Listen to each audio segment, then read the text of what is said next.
जय श्री कृष्णा। राधे राधे दोस्तों, आप सभी को अहोई अष्टमी की हार्दिक शुभकामनाएं। आज की वीडियो में आप जानेंगे कि साल 2024 में अहोई अष्टमी का व्रत कब किया जाएगा, पूजा का शुभ मुहूर्त क्या रहेगा, तारे निकलने का समय, साथ ही पारण का शुभ समय क्या रहेगा। अहोई अष्टमी के दिन आपको क्या करना चाहिए और क्या नहीं करना चाहिए। क्या जिनके बेटियां हैं वो इस व्रत को कर सकते हैं या नहीं कर सकते हैं। आप पहली बार इस व्रत को उठाना चाहते हैं तो क्या उठाना चाहिए या नहीं उठाना चाहिए। संपूर्ण जानकारी आज के इस वीडियो में जानेंगे, तो आप सभी लोग वीडियो को पूरा अवश्य देखिएगा। अहोई अष्टमी का व्रत माताएं अपनी संतान की लंबी उम्र, उनके सुखद भविष्य के लिए रखती हैं। कहते हैं कि अहोई अष्टमी का व्रत संतान को सुखद भविष्य और लंबी आयु प्रदान करता है। होनी को अनहोनी में बदल देता है अहोई अष्टमी का व्रत। अहोई अष्टमी को होई आठे या करकाष्टमी भी कहते हैं। अहोई शब्द का अर्थ होता है होनी को अनहोनी में बदल देने वाली पावन और अत्यंत मंगलकारी तिथि। और अनहोनी को होनी में टालने की शक्ति सिर्फ माँ पार्वती में है। इसलिए आज के दिन माँ पार्वती के ही दिव्य स्वरूप अहोई माता की पूरी श्रद्धा भाव से पूजा अर्चना की जाती है। इतना ही नहीं, अहोई अष्टमी का व्रत जिन महिलाओं को संतान नहीं है वो संतान की इच्छा से भी इस व्रत को कर सकती हैं। कहते हैं कि इस दिन राधा कुंड में जाकर जो भी दंपत्ति स्नान करके ये व्रत करते हैं, पूजा करते हैं, तो उन्हें निश्चित ही संतान की प्राप्ति होती है। और जिनको संतान है वह अपने संतान की लंबी आयु के लिए इस व्रत को रखती हैं। अब जान लेते हैं कि जिनको बेटियां हैं क्या वो इस व्रत को रखना चाहिए उनको। तो आपको बता दें कि बेटी हो या बेटा, संतान आपकी है तो आपको संतान की लंबी उम्र के लिए इस व्रत को रखना चाहिए। और आप पहली बार यदि इस व्रत को उठाना चाहते हैं तो आप इस साल इस व्रत को उठा सकते हैं। अहोई अष्टमी का व्रत कार्तिक मास के कृष्ण पक्ष की अष्टमी तिथि को रखा जाता है। तो आइए जान लेते हैं कि अष्टमी तिथि कब से प्रारंभ होगी, कब समाप्त होगी। तो अष्टमी तिथि प्रारंभ हो रही है 24 अक्टूबर गुरुवार प्रातः यानी कि सुबह सुबह 1:18 से, और अष्टमी तिथि की समाप्ति हो जाएगी 25 अक्टूबर सुबह 1:58 पर, यानी कि 24 अक्टूबर की रात्रि में ही 1:58 पर अष्टमी तिथि समाप्त हो जाएगी। तो ऐसे में साल 2024 में अहोई अष्टमी का व्रत उदया तिथि के अनुसार 24 अक्टूबर दिन गुरुवार को रखा जाएगा। इसी दिन महिलाएं अपने बच्चों की लंबी आयु के लिए इस व्रत को रखेंगी और पूजा करेंगी। कुछ लोगों के यहाँ दिन में ही ये पूजा हो जाती है, लेकिन कुछ लोगों के यहाँ शाम के समय ये पूजा की जाती है। तो आपके यहाँ जिस तरीके से होती है, जिस परंपरा से होती है, आप उसके अनुसार पूजा कर सकते हैं। अब जान लेते हैं पूजा का शुभ मुहूर्त। तो पूजा का शुभ मुहूर्त शाम 5:50 से लेकर 7:06 तक का रहेगा। और तारों को जल देने का समय शाम 6:06 पर होगा। तो आप शाम को तारों को जल देकर अपने व्रत का पारण कर सकते हैं। तो व्रत के पारण का शुभ मुहूर्त शाम 6:06 से लेकर 7:15 तक का रहेगा। तो इस समय में आप अपने व्रत का पारण कर सकते हैं। अहोई अष्टमी का व्रत जो है वो निर्जला रखा जाता है, तो कुछ लोग फलाहार के साथ भी रहते हैं। तो आपके यहाँ जैसी परंपरा है आप उसके अनुसार रख सकते हैं अपना व्रत।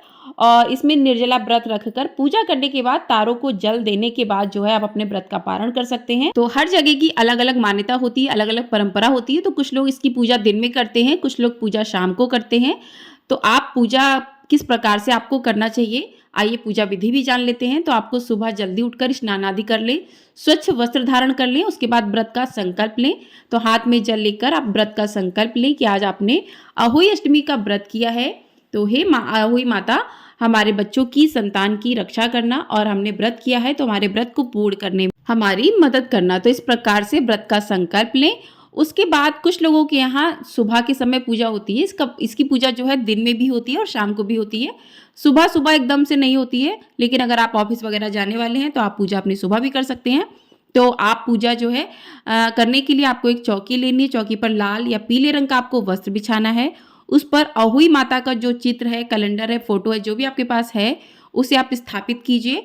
और पहले के टाइम में जब कैलेंडर नहीं मिलते थे तो कुछ लोग गेरू या गोबर से लेप कर और उस पर अहोई माता का चित्र बना लेते थे, फिर पूजा करते थे। तो आप इस प्रकार से भी कर सकते हैं। और आप माता का फोटो, कैलेंडर जो भी आपके पास है उसे पाटे पर रखिए।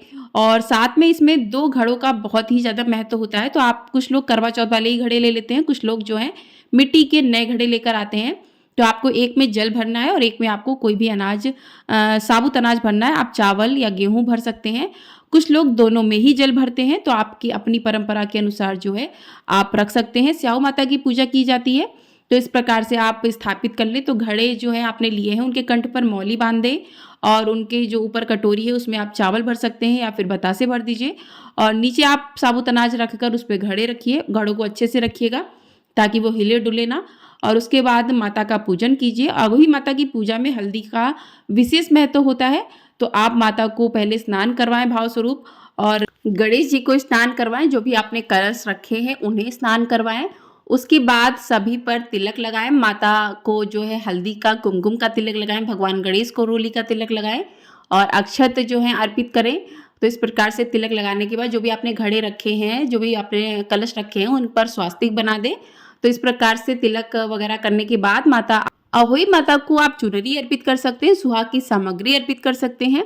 तो इस प्रकार से उनका पूजन करें और दीपक जलाइए। तो दीपक के नीचे आप जो है कोई भी खड़ा अनाज, गेहूँ आदि रख सकते हैं। उसके ऊपर आपको दीपक प्रज्वलित करना है, धूप दीप प्रज्वलित करना है और उसके बाद आपको माता को भोग लगाना है। भोग में आप बताशे लगा सकते हैं। किसी के यहाँ मीठे पुए बनते हैं, तो मीठे पुए, गुलगुले इत्यादि का भोग लगाया जाता है। सबके यहाँ अलग-अलग भोग लगाया जाता है। तो उस प्रकार से आप जो है माता को भोग अर्पित करें और जो भी आपने भोग लिया है उसको, जो भी आपने कलश के ऊपर कटोरी रखी उस पर भी थोड़ा-सा भोग रखें और माता को हरे रंग के फल अर्पित करें। सिंघाड़े ले सकते हैं, खीरा ले सकते हैं, तो फल अर्पित करें और उसके बाद हाथ में थोड़े से जो है आप दाने लेकर, जो भी आपने साबुत अनाज रखा है, गेहूँ चावल, उसके हाथ में थोड़े से दाने लेकर अहोई माता के व्रत की कथा को सुनें और कथा सुनने के बाद आप उन चावलों को अपने पल्लू में बांध लें और वो जब आप तारे को अर्घ देंगे तो आप वहाँ पर उनको डाल दीजिएगा। और इसमें जिस प्रकार से करवा चौथ पर बायना निकाला जाता है, तो जिनके संतान है वो अपनी सास को बायना दे सकती हैं। बायने में आप साड़ी, पैसे और जो भी आपने भोग प्रसाद लगाया है अहोई माता के लिए, वो आप उसमें रखकर सासू माँ को दे दें। अगर सासू माँ नहीं है आपकी तो आप किसी पंडिताइन को भी दे सकती हैं। तो इस प्रकार से बायना आप निकाल दें। और जो लोग 2 घड़े में कलश भर के रखते हैं, 2 कलश रखते हैं, तो एक कलश से वो चंद्रमा को अर्घ देते हैं और एक कलश वहीं पर रखा रहता है। उसे दिवाली वाले दिन जो है उस कलश का पानी बच्चों के पानी में डालकर उससे बच्चों को स्नान करवाना चाहिए। घर के हर कोने में उस जल को छिड़कना चाहिए। ऐसा माना जाता है कि ऐसा करने से घर में सुख समृद्धि का वास होता है। तो इस प्रकार से अहोई माता का पूजन करें, उनकी कथा को सुने। तो कथा आपको हमारे चैनल पर मिल जाएगी, तो आप लोग सुन सकते हैं। साथ ही अहोई माता की आरती करें, भगवान गणेश की आप आरती कर सकते हैं। आरती के बाद क्षमा प्रार्थना करें कि आपसे पूजा में जो भी भूल चूक हुई है उसके लिए क्षमा करें। तो इस प्रकार से आपका अहोई अष्टमी का व्रत पूर्ण होता है और इसमें तारों को अर्घ देने का विशेष महत्व होता है। तो जब तारे निकल आए तो तारों को अर्घ देकर उसके बाद अपने व्रत का पारण करना चाहिए। तो यह निर्जला व्रत रखा जाता है, इसलिए व्रत जो है आप तारों को अर्घ देकर व्रत का पारण कर सकते हैं। आपको याद रखना चाहिए कि अहोई अष्टमी के व्रत में आपको कुछ चीज़ें भूल कर भी नहीं करना चाहिए। इस दिन मिट्टी की खुदाई इत्यादि कार्य नहीं करने चाहिए, जिससे जीव जंतु मर सकते हैं। तो आपको मिट्टी की खुदाई गुड़ाई नहीं करनी चाहिए। आपको इस दिन कोई भी चीज़, काटने पीटने वाली चीज़ों का प्रयोग नहीं करना चाहिए। किसी बड़े को आप शब्द नहीं कहने चाहिए और इस दिन आपको क्रोध बिल्कुल भी नहीं करना चाहिए। तो इन बातों का आपको विशेष रूप से ध्यान रखना चाहिए। तो इस प्रकार से जो भी माताएं बहनें इस दिन व्रत करती हैं, उनकी संतान की आयु लंबी होती है, संतान का जीवन सुखद होता है, भविष्य सुखद होता है और संतान पर माता अहोई अपनी कृपा हमेशा बनाए रखती हैं। और जिनको संतान की प्राप्ति नहीं है, संतान नहीं है, तो वो इस दिन यदि राधा कुंड में जाकर स्नान करते हैं और व्रत करते हैं तो उन्हें अहोई अष्टमी की माता की कृपा से एक अच्छी संतान की प्राप्ति होती है। जिनको बार बार मिसकैरेज हो जाते हैं या उनका गर्भ नहीं रुकता है, तो वो भी इस व्रत को यदि करते हैं सच्चे मन से, तो उनको ऐसी कोई समस्या नहीं होती और उन्हें एक सुखद संतान की प्राप्ति होती है। आइए अब जान लेते हैं कि यदि संतान प्राप्ति की कामना है तो आप इस दिन एक उपाय कर सकती हैं। संतान प्राप्ति की कामना के लिए आप अहोई अष्टमी से लेकर 45 दिन तक लगातार ओम पार्वती प्रिय नंदाय नमः इस मंत्र का 11 माला जप करने से शुभ फलों की प्राप्ति होती है। और मान्यताओं के अनुसार कहा जाता है कि संतान कामना की इच्छा रखने वालों की इच्छा भी पूर्ण हो जाती है। इस दिन स्याहू माता के लॉकेट की भी पूजा की जाती है, तो जिसके पास होता है वो पूजा में रखते हैं।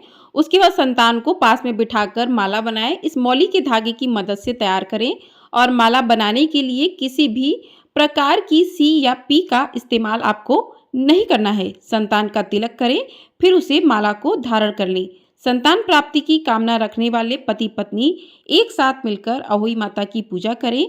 इस दिन चांदी के 7 से 9 मोतियों को एक धागे में पिरोकर माला बना लें और फिर उस माला को पूजन के समय माता अहोई को अर्पित कर दें और फिर अपनी मनोकामना माता से कहें। पूजन के बाद उस माला को पति अपनी पत्नी के गले में पहना दे। ऐसा करने से माता अहोई का आशीर्वाद प्राप्त होता है और उन्हें एक अच्छी संतान की प्राप्ति होती है। तो इस प्रकार से अहोई अष्टमी के दिन आप इन उपायों को कर सकते हैं और इस प्रकार से माता की पूजा कर सकते हैं। अपने बच्चों की लंबी आयु के लिए प्रार्थना कर सकते हैं। माता अहोई की आप सभी पर कृपा बनी रहे। तो आपको ये वीडियो पसंद आई है, वीडियो को लाइक शेयर, चैनल को सब्सक्राइब अवश्य कर दीजिएगा। और आपको हमारे चैनल पर कार्तिक मास के महात्म्य की कथाएं भी सुनाई जा रही हैं। यदि आप सुनना चाहते हैं तो उन कथाओं को भी सुन सकते हैं। जय श्री कृष्णा, राधे राधे।